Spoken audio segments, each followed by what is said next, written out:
G'day fitness lovers, it's Coach Gaz. I am back again.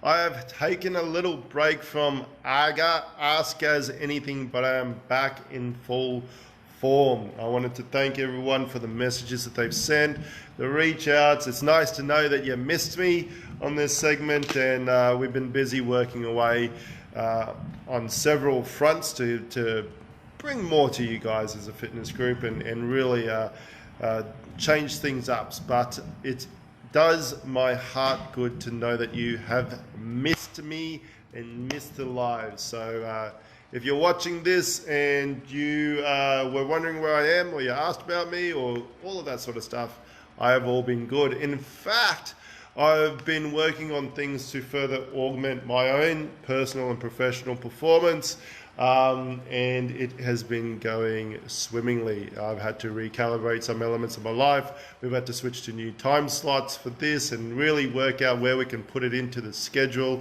so it still serves the purpose of giving you folks the answers that you want and deserve, but also making it workable on an ongoing basis. So welcome to Ask Gaz Anything. If you're here and you're watching this, give me some love. Let me know if you watch it on replay. Let me know if you like what we're doing. Let me know if I answered the questions to your satisfaction, or you need some extra answers coming in. But definitely give me the heads up. So this week, and it's funny, I just finished with a client helping them out with a troublesome hip flexor that's plagued them for a long time and holding them back. And I was talking to them about magnesium, and that's one of the questions that we've got in the backlog of AGA questions. Just so you know, we'll be pushing out a new schedule for these Ask Gaz Anything segments, so we can introduce some other elements, but we're going to work through the backlog of questions that I've got, and also bring us up to currency with your current questions. So hopefully that serves that purpose. So number one, is it true that cacao powder contains magnesium and antioxidants? So that was one question. And the second question off the back of that is, can I replace my magnesium supplements with something like cacao? So it's a two-parter question. The first thing is, yes, you can. Cacao does have magnesium in it, and it's very high in antioxidants. All the benefits that all the stories we tell ourselves about eating chocolate because it's high in antioxidants is more of a stretched truth. It's cacao in the raw form of cocoa that actually has the highest degree of nutrients. By the time we get a block of Cadbury's or anything like that, most of it tends to be processed out, and we just end up with that. Cacao is very high in magnesium and antioxidants. However, it's not the highest food pound for pound when it comes to magnesium, and we'll talk about that in a little bit. But look, magnesium has many reasons why it's great for your health. It's great for your heart health. It's great if your energy levels are flagging on a daily basis. If you're prone to muscle cramps or spasms, it can be very helpful for that, both topically and ingested. It helps strengthen bones for postmenopausal women. Actually, studies have proven that magnesium intake can help with the density increase of bones for postmenopausal women when the hormones are going all out of whack, and alleviate that. It also helps with joint and cartilage health. But being low in magnesium, how do you know you're a bit low in magnesium? One of the ways that you can tell is that you might have an unexplained drop in appetite. So you might be prone to cramping or muscle spasms, but you may also have an unexplained drop in appetite. And this could be one of the indicators that you're low in magnesium. Magnesium is one of those nutrients that I like to include for a lot of people because it does do the body so much good. And it does tend to be one of the ones that we're not quite getting the optimum amount of intake for. So the recommended daily intake for magnesium is between 410 and 420 milligrams for men. That's young to older. So younger men need about 410, older men need about 420. And then for women, it's actually reversed. Younger women need a little bit higher dosage of magnesium each day. That's about 360 milligrams. And older women, possibly in that postmenopausal category, they need about 320 milligrams. But how do you get it? Well, magnesium in foods can be found in quite rich supply. The trick is with your everyday nutritional diet, whether you're actually getting it on a regular basis. So about 28 grams of cacao yields about 141 milligrams of magnesium. So if your daily intake is about, let's say 420, all right, 141 goes into 420 roughly about 3 times, right? So you would need about, God, there goes my maths. You need about 80 grams of cacao in order for you to get your daily intake. Now, you might enjoy that for 1 day or 2 days, but you probably don't want to do that sustainably every single day, because RDI stands for recommended daily intake. And this is where the thing is, like, you want to diversify your nutrient sources as much as you can, because you get other good stuff from it. So if you're only to have cacao and, you know, get your magnesium intake from that, you get sick of it pretty quickly and your compliance goes down and you're not really doing yourself any good. Pumpkin seed kernels are actually the highest yielding food that I can think of off the top of my head that gives you the highest dose of magnesium. And now that gives you a considerably amount more of magnesium, but if you want to make it more punch for the weight that you're consuming, you're looking for the kernels. So if you get a whole seed with the outer husk, it's the kernels that actually have the kernels, not the kernels like KFC kernels, the kernels within the seed that actually give you the magnesium dose. So if you're consuming that, that will give you a significant portion towards your recommended daily intake. What I've gotten clients to do who suffer from nausea, and sometimes people do suffer from nausea when they take magnesium tablets, is one, I get them to include some magnesium-rich foods into their snacks, right? Pumpkin seeds make a nice little snack. They make a nice little garnish on some things. And then at night, after they've had dinner, they got some food in their belly, they can take the magnesium supplements, and it proves very effective. So hopefully that answers your question on magnesium.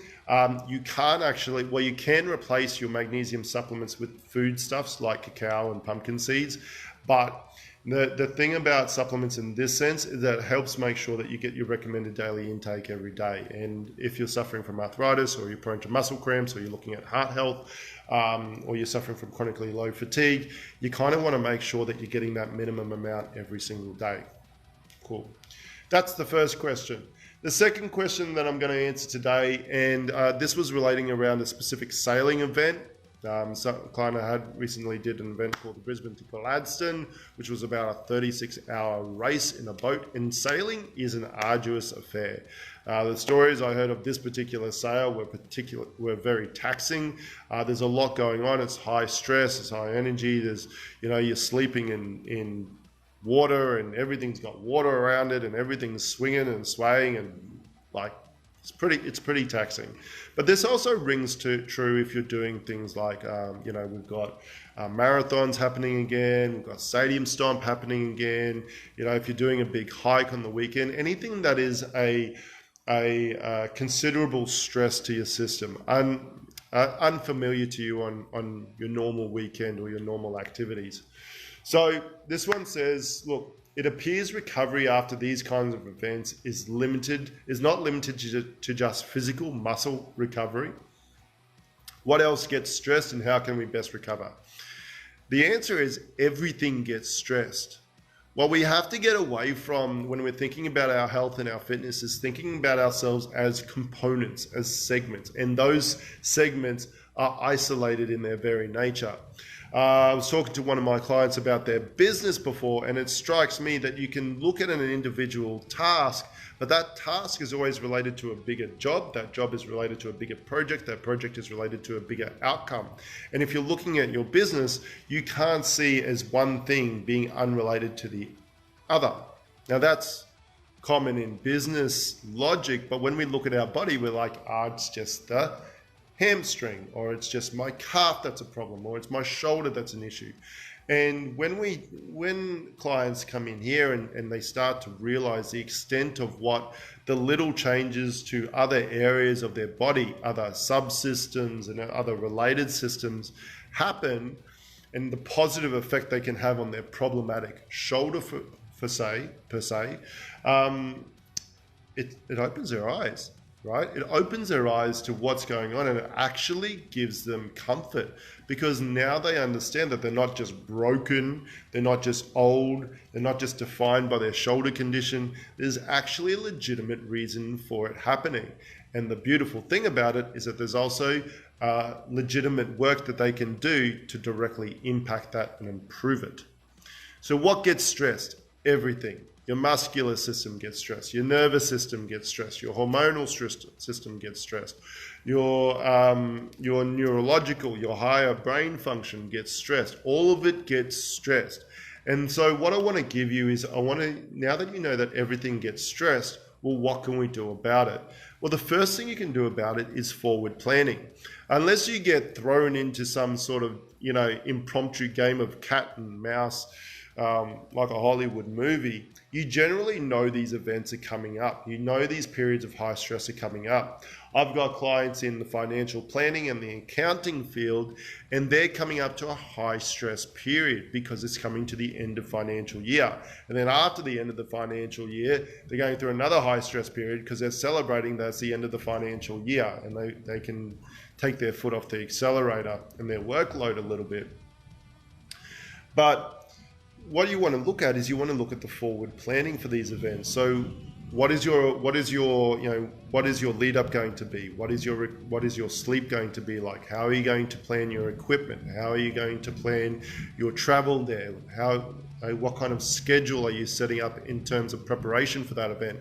Are you literally hopping off a plane and hopping onto a boat, then trying to sail the 7 seas, then hopping off that boat, hopping back on the plane and getting back into your daily work life? Like, that is a period of stress, not just during the event. There's a period of stress leading up to it, before the event, directly before the event, during the event, and then after the event as well. There's no time for recovery. So what you want to make sure is that you forward plan, and you want to forward plan to give yourself some space. And it's about setting yourself up in the best way so that recovery is more likely to happen, right? You don't want to compete an event and then be wondering what you're going to be eating after because you haven't thought about it. You want to have your nutritional practices and hydrational practices sorted before your event actually concludes. And it's the same for your hydration. You want to have that all mapped out before it concludes. But in terms of the nervous system, and the nervous system, the neuromuscular system, so the brain-body connection, and just your overall stress, you actually need to practice some time to breathe.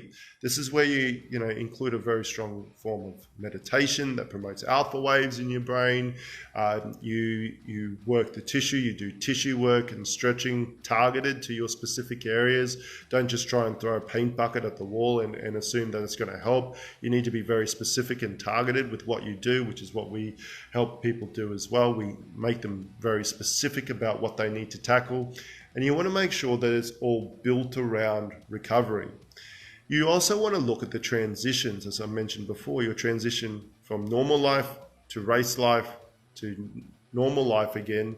There needs to be some space to transition, because if you're trying to turn it all around very rapidly, you're adding more stress on top of more stress. So, as a general principle, it is not just the stress of the event that you're looking to alleviate.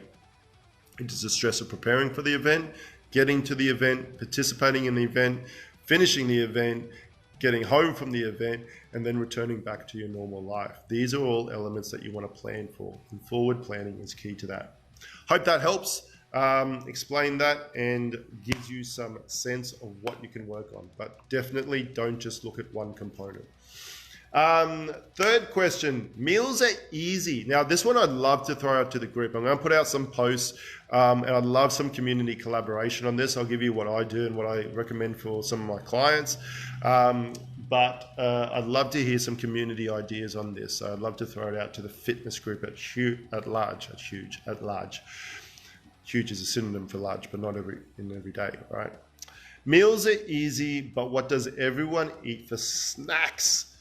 Question mark, exclamation mark, question mark, exclamation mark. Ellen. Thanks, Ellen. Look, the 4 things I look for in snacks for both my personal life and for clients is simplicity, in terms of snacks are generally things that we eat on the go when we're looking at our clients' lives. You know, it's the mindless snacking that we work to get rid of. But if we're talking about every day, you know, Monday to Friday or during your work week, we're looking for snacks that are simple, because it doesn't need complicated prep. If you're going to the step of prepping your meals, right, you end up making it much easier on yourself by keeping it simple, right, and making that process as simple as possible. Same with the snacks. They should almost be simpler than that. You know, in the past, it's been as simple as like, you know, microwave rice and tuna, right? Or tuna and beans. It's not all tuna, but tuna and beans. A nut butter and banana is another snack that I go for. The pre-made snacks that I go for, they're 5 ingredients, and I know exactly what goes into them, and I can grab those and go, and they're even more convenient. But I try and mix things up with the amount of snacks that I do. Even a protein shake is considered a snack. Like, that's one of the benefits of having a protein shake, is that you can keep it. I've got a tradie that keeps it in his truck. You give him a shaker, you fill it with water, fill it, shake it, and boom, you're done. Now, is it nutritionally complete? No, but what we're looking to do is provide you snacks to bump up your nutritional profile. So simplicity is a factor with it. You want to look at convenience. You want it to be more convenient than the 7-Eleven. You want it to be more convenient than the takeaway. You want it to be more convenient than just grabbing something at the servo when you stop there. So you want it to be convenient in the fact that you want to keep it on hand. And if you're on a grab and go lifestyle, make it a grab and go from home. All right. And you can go from there. Nutrition is obviously a component. You want to look for something that's nutritionally dense and gives you some good protein, some good natural antioxidants, possibly some magnesium if you're grabbing some pumpkin seeds or cacao powder or almonds or cashews and stuff like that, and some good fats. And all of these things will help bump up the nutrient profile of your snack. But the thing is, it also has to be palatable. Right? Now, tuna and beans may not sound that palatable, but it's not hideous for me to eat. Like, it's not something where every bite I take, I'm dry retching it, right? And sometimes it's palatable to me, and sometimes it's not. So if it's not tasty to you at the moment, find something else. But you want your snacks to be simple, convenient, nutritious, and you want them to taste good for you. And there's a reasonable amount of enjoyment there. Don't turn food into just simply a fuel source. It's a rich source of experience, social experience, and taste and senses and smell. All right, so don't just go for the bland wood chip kind of snack, because that's got the lowest calories and it's the best for you. Find something that you enjoy a little bit. Hopefully that's helpful. But like I said, I'd love to see your snacks in the group. So please feel free to contribute them. The last question I'm going to answer today in the backlog is, as you progress in age, should you change and adapt your diet? Yes. Done. Larry, that question is a definite yes. And here's some reasons why, right? If we think about exercise and movement, often when we're 18 and bulletproof, we don't even think about this stuff. Well, like, you know, the clients that I've met that I've seen some pretty like strong warning signs of calamity that will approach them, unless they've got someone in their family or that they admired that has actually embedded this lesson on them. It can be very hard to get someone who's suffering some glitches and, you know, mild injuries at that stage to look after their movement and do so in a way that will actually give them performance now and high performance later on in life. And it's the same for nutrition, right? You meet people when they're 18 and it's like, man, I can go out all night, go on a rager, right? I can hit the bars, have the shots, eat the macas or the souvlaki, get up the next day, have an egg and bacon roll and a coffee, and I'm good to go. And I haven't gained a kilo in like ever, right? You get the people that can eat a bunch of like high sugar, high sugar, high calorie food like snacks, and they go, I feel fine. I don't feel a problem. So we actually should be getting more intelligent about what we consume as we get older. The other thing is that buffer, that hormonal buffer that we have in our youth, that decreases as we get older, right? We increase the damage and we increase the amount of load that we're putting on our system as our lifestyle changes. As our lifestyle changes and we knock over cameras. Our lifestyle changes, our hormonal profile changes, our life profile, our lifestyle changes, and we accumulate more damage and more injury and more dysfunction. So nutritionally, we should be looking to adjust to that. The other thing is in terms of taste, is our taste buds physically change over time. What you used to hate as a kid now is suddenly your favorite food, right? What you did like as a kid is now something you no longer have a palate for. And so that changes your nutritional profile. So absolutely, things should change. What I would love for people to do as they get older is build a better functional relationship with their nutrition. So we're eating stuff to enjoy it, but we understand that if we're eating it purely to enjoy it, it may not always be the nutritionally the best for us. And so most of the time we want to be consuming food that we enjoy, that we have a good relationship with, and that has a good nutrient profile as well. And don't put our hang-ups on food and attribute it to, the Gaz of 10 years ago, because the Gaz of 10 years ago has actually changed from the Gaz of today. So if you feel like, you're low on energy, that's an indicator you could look at your nutrition. If your skin has a lot of flare-ups or you get a lot of inflammatory responses in your joints and your tissues in your skin, that's an indication to look at your nutrition. If your mind isn't clear, you're foggy in the thoughts, you're sluggish in your energy, that's an indication to look at your nutrition. I'm trying to give you stuff that you'll see in your everyday. If you're getting sick a lot, if you're getting a lot of cardiorespiratory, we're coming into that time of year, you're getting a lot of flus and bugs. Is it COVID? Is it COVID? Is it COVID? Well, that's an indication that your nutrient profile needs to change. And it doesn't need to be, we don't need to run everything through a lab, but sometimes it's very simple, right? And I look at clients that I'm coaching on a nutrition aspect, and sometimes it's very simple of making those key suggestions that change their nutrient profile and adjust to the current stage of life.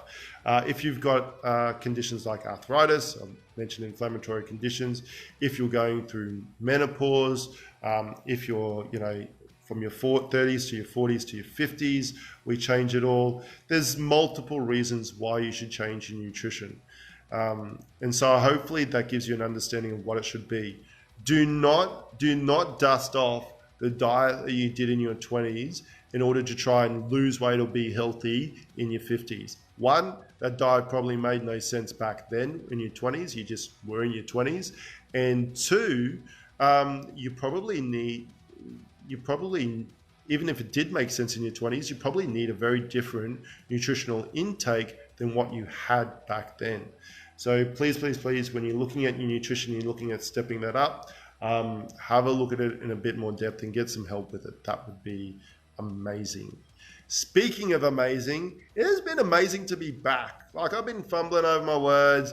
I've been knocking the camera over. I'm not even sure if I'm on the right page. If I am, if I'm on some weird page on the dark web, just let me know, dark webbers, right? But this has been amazing. I really love this segment. I love answering your questions, giving you some Recal Wizard spin on your questions, and hopefully serving to your benefit and to your advantage. Please submit your questions to the fitness group. Hashtag it, AGA, right? AGA, Ask As Anything. We will be back. We will release a new schedule of when this will happen, and we'll be including some cool stuff coming up. And hopefully you will all see the fruition of the work that we've been doing on the back end, including, I'll keep it in surprises for you. This has been Coach Gaz from Recalibrate, helping you guys out with your fitness questions or any questions relating to health, performance, and living a great life. I will see you next time. I am out of here.